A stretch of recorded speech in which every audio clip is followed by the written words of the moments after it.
درخت کسی دیو کا منظر پیش کر رہے تھے۔ یہ درخت بھی اتنے اونچے تھے کہ انہیں دیکھتے ہی کسی جناتی مخلوق کا گمان ہوتا، مگر میں نے اس وہم کو اپنے دماغ میں سوار نہیں ہونے دیا۔ البتہ چھوٹا احمد بار بار خوش ہو کر ان درختوں کی طرف دیکھتا۔ وہ اس قدر چلا رہا تھا کہ مجھے لگا جیسے وہ اپنے پرانے دوستوں سے مل کر خوش ہو رہا ہو۔ ہمارے پرانے محلے میں وہ ایک بچے کے ساتھ کھیلا کرتا تھا، جس سے الگ ہونے پر احمد کافی دن اداس رہا تھا۔ آج تو احمد کی خوشی دیکھ کر لگتا تھا کہ اس کا پرانا دوست منیب اسے مل گیا ہو۔ وہ کسی کو اشارے کر رہا تھا۔ مجھے لگا کہ کہیں منیب لوگ ادھر تو نہیں آ گئے، مگر ایسی کوئی بات نہیں تھی۔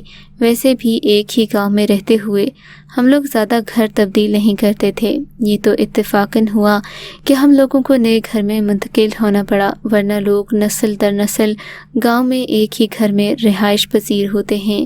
البتہ احمد کا اس درخت کو دیکھ کر پرجوش طریقے سے ہاتھ ہلانا میری سمجھ سے باہر تھا۔ خیر بچہ ہے، یہی سوچ کر میں خاموش ہو گئی۔ اسے لے کر نیچے واپس آئی تو بھابھی میرا انتظار کر رہی تھیں۔ افطاری لگ چکی تھی، سب لوگ دعا کے لیے بیٹھ گئے تھے۔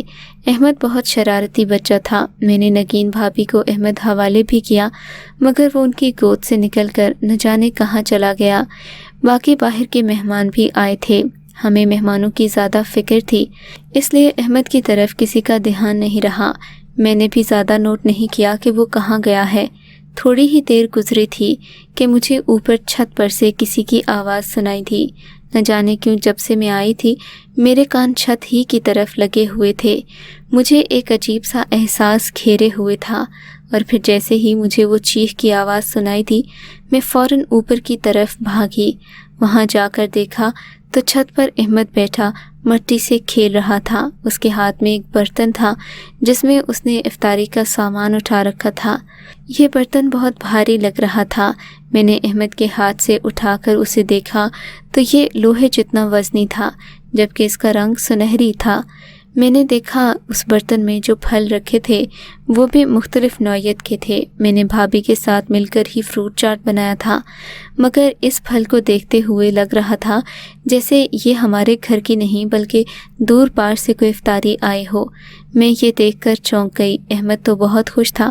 احمد کیا بات ہے بیٹا، تم یہاں اکیلے کیوں بیٹھے ہو، اور یہ برتن کہاں سے آیا؟ میں نے شک بھری نگاہوں سے احمد کو دیکھتے ہوئے پوچھا تو وہ خوشی سے چلانے لگا، آمنہ پھپھو، مجھے یہ برتن میرے دوست نے دیا ہے۔ کون سا دوست ہے؟ تمہارا تو یہاں کوئی دوست نہیں احمد۔ میں نے ڈرتے ڈرتے پوچھا۔ وہ ہے نا میرا دوست، وہ واپس چلا گیا، اس درخت کے پیچھے چھپ گیا ہے۔ احمد نے ہنستے ہوئے درخت کی طرف دیکھا۔ میں نے ادھر کو نظر دوڑائی تو وہاں کچھ نہیں تھا۔ سخت خوف کی ایک لہر میری ریڑھ کی ہڈی میں دوڑ گئی۔ تو کیا احمد کسی جن سے باتیں کر رہا تھا؟ یہ سوچ کر میرے رونگٹے کھڑے ہو گئے۔ میں نے جلدی سے احمد کو سینے سے لگایا اور سیڑھیاں چڑھتی نیچے آ گئی۔ مجھے تو یہ سمجھ نہیں آ رہا تھا کہ میں بھابھی کو کیا جواب دوں گی۔ اماں کی بات تو گویا سچ ہی ثابت ہو گئی، کیونکہ اس گھر کے عقب میں واقعی کوئی چیز آباد تھی۔ خیر میں نے اس بات پر زیادہ دھیان نہیں دیا۔ مجھے لگا کہ شاید احمد ناٹک کر رہا ہو، کیونکہ جب میں نے بھابھی سے اور دیگر لوگوں سے اس بارے میں پوچھا تو کسی نے کوئی خاص معلومات نہیں دی۔ البتہ میرا ایک کزن جو ان معاملات پر یقین رکھتا تھا، اس نے مجھے بتایا کہ اس گھر میں واقعی ایک آصف رہتا ہے، مگر گھر والے اس کے وجود کو مانتے نہیں ہیں۔ اسی بات پر تو وہ چڑھتا ہے۔ وہ چاہتا ہے کہ اس کے وجود کو تسلیم کیا جائے۔ اگر اسے مانا نہیں جائے گا تو وہ کبھی بھی کسی بھی وقت کچھ بھی کر سکتا ہے، اس گھر کو نقصان پہنچا سکتا ہے۔ میرا وہ بھائی مذہبی رجحان رکھتا تھا، لیکن کوئی بھی اس کی بات پر یقین نہیں رکھتا تھا۔ کچھ لوگ کہتے کہ یہ تہمت پرستی ہے، تو کچھ کہتے کہ یہ سب کا وہم ہے۔ ایسا کچھ نہیں ہوا، اگر ہوتا تو جنات کسی کو نظر کیوں نہیں آتے۔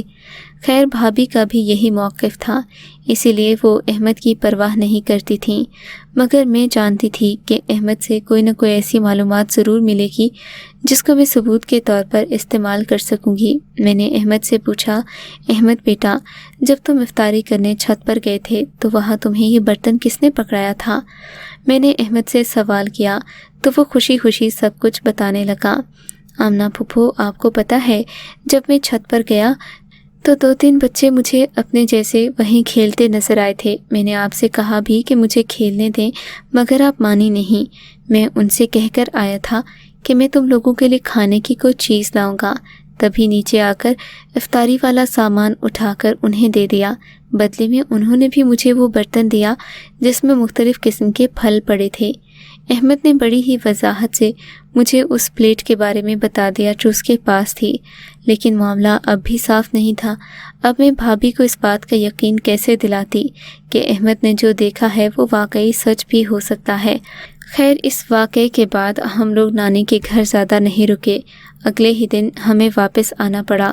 آزمانے کے لیے میں نے احمد سے کہا، احمد اب تو ہم گھر جا رہے ہیں، کیا تم اپنے دوستوں سے ملو گے نہیں؟ میری بات سن کر احمد سیڑھیوں کی طرف بڑھنے لگا۔ بھابھی ابھی اندر ہی تھیں، وہ تیار ہو رہی تھیں۔ میں جاننا چاہتی تھی کہ آخر احمد نے جو دیکھا ہے وہ سچ ہے یا پھر یہ مجھ سے جھوٹ بول رہا ہے۔ تبھی میں نے اس کا پیچھا نہیں کیا۔ جب وہ چھت پر چلا گیا تو میں جلدی سے بھابھی کے تایا ابو کے گھر چلی گئی۔ ان کی چھت بھی بھابھی کے گھر کی چھت سے ملتی جلتی تھی، یعنی کہ یہ چھتیں جڑی ہوئی تھیں مگر دونوں میں ایک باریک سا فاصلہ تھا۔ ویسے بھی یہ رات تو تھی نہیں، شام کا وقت تھا۔ مجھے اتنا ڈر بھی نہیں لگ رہا تھا۔ جب احمد چھت پر چلا گیا مجھے فکر نہیں تھی، چھت کی چاروں جانب باڑ لگی ہوئی تھی، گرنے کا خطرہ نہیں تھا۔ پھر اگر بھابھی آواز بھی دیتی تو میں جلدی سے دوسری چھت سے پھلانگ کر آ بھی سکتی تھی۔ ایسی کوئی مشکل والی بات نہیں تھی، بس میں دیکھنا چاہتی تھی کہ احمد چھت پر جا کر کیا کرتا ہے۔ مگر میری حیرت کی اس وقت انتہا نہ رہی جب میں نے احمد کے ساتھ 3 چھوٹے چھوٹے بچوں کو دیکھا جو بہت ہی خوبصورت تھے۔ ان کو دیکھ کر ایسا لگتا جیسے کسی پری کی اولاد ہوں۔ میں انہیں دیکھتی ہی رہ گئی۔ وہ احمد سے گلے مل رہے تھے۔ احمد بھی ان کو تھپکی دیتا ایسے باتیں کر رہا تھا جیسے ان سے پرانی جان پہچان ہو۔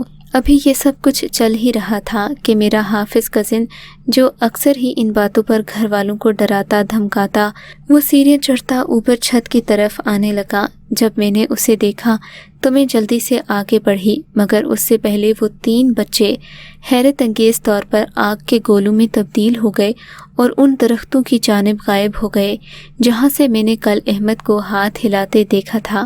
میں تو مارے خوف کے کانپنے لگی۔ میرا وہ کزن جو دور ہی کھڑا تھا یہ سب تماشا دیکھ رہا تھا۔ اس نے لپک کر احمد کو اٹھا لیا، اسے سینے سے لگایا اور اس پر دم درود پڑھنے لگا۔ وہ اس پر پھونکے مارتا نہ جانے کیا کیا بڑبڑا رہا تھا، مگر مجھے آج یقین ہو گیا تھا کہ احمد نے واقعی جن جنات کو دیکھا تھا وہ اپنا وجود رکھتے تھے۔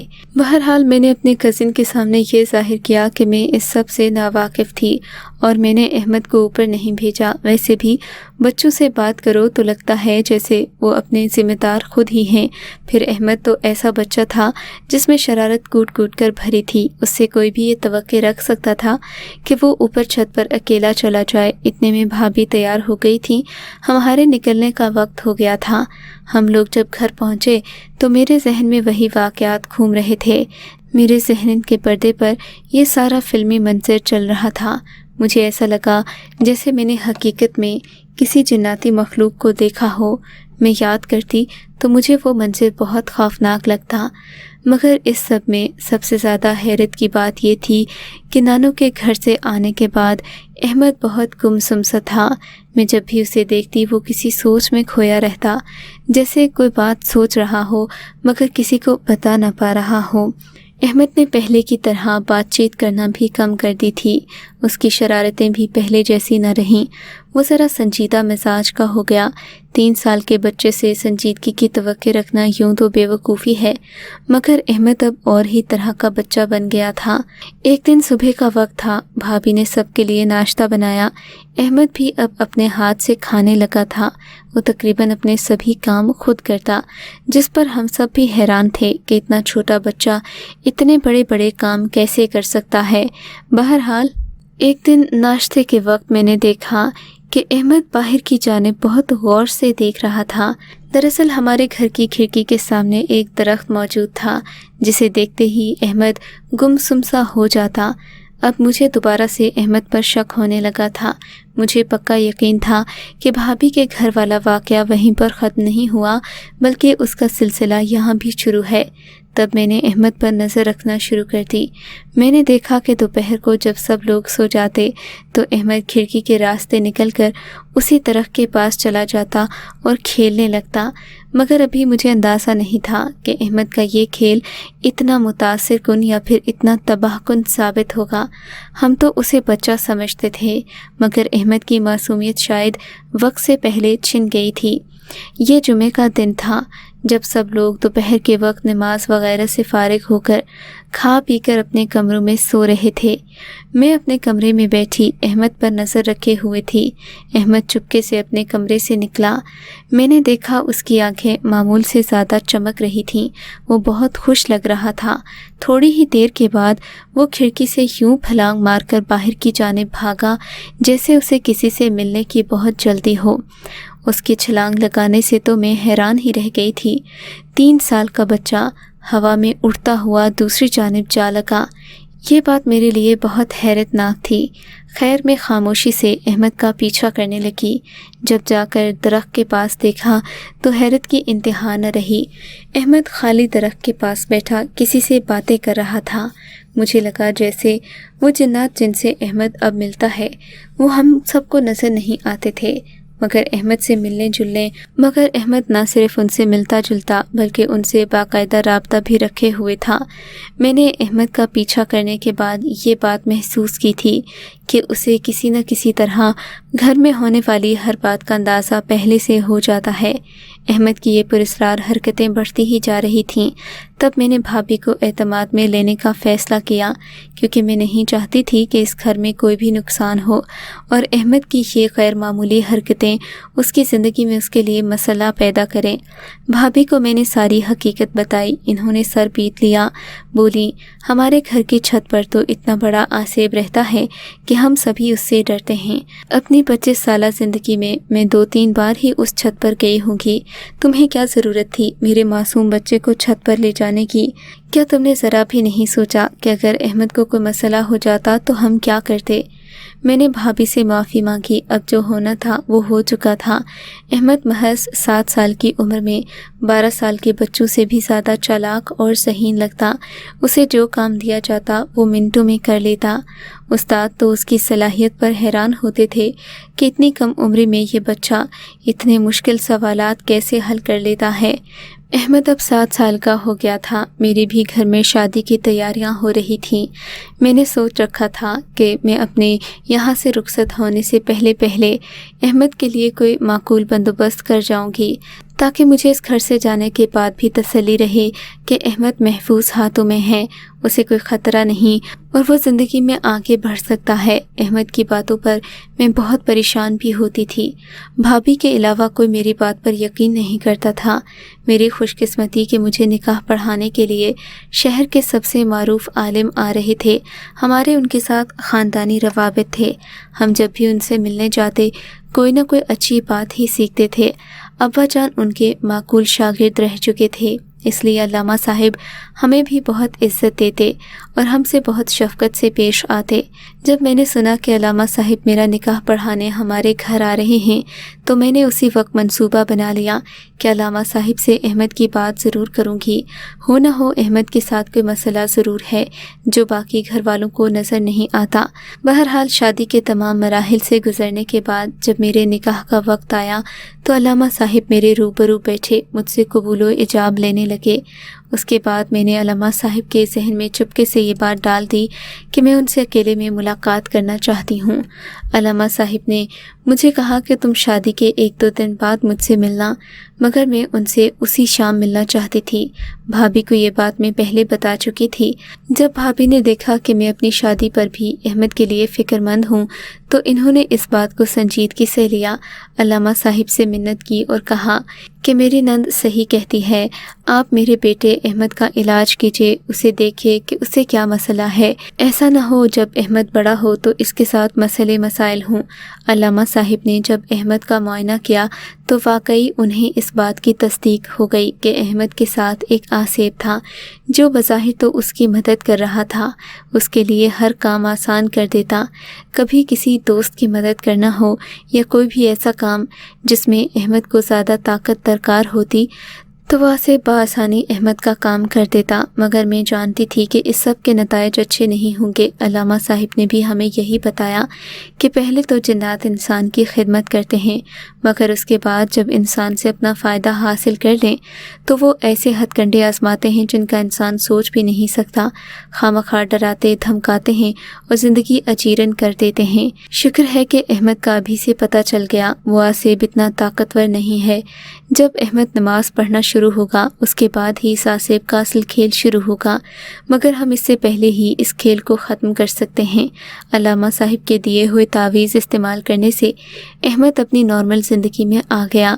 اب وہ باقی بچوں کی طرح ہنستا کھیلتا مسکراتا ہے، مگر میں سمجھ نہیں پائی کہ میں نے احمد کے ساتھ یہ اچھا کیا یا برا کیا، کیونکہ اب اس کے ساتھ جو غیر معمولی طاقتیں تھیں وہ بھی نہ رہیں اور اسکول میں اس کی کارکردگی میں بھی واضح فرق آیا۔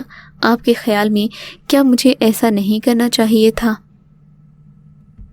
اگر آپ کو یہ کہانی اچھی لگی ہے تو اس ویڈیو کو لائک کیجیے اور اس طرح کی مزید ویڈیوز دیکھنے کے لیے ہمارے چینل کو سبسکرائب کیجیے۔ اور ہاں، اگر آپ کی کسی دوست، رشتہ دار یا بہن کے ساتھ خدا نہ کرے ایسا کوئی واقعہ پیش آیا ہے تو ہمیں کامنٹ سیکشن میں اس کے بارے میں ضرور بتائیے۔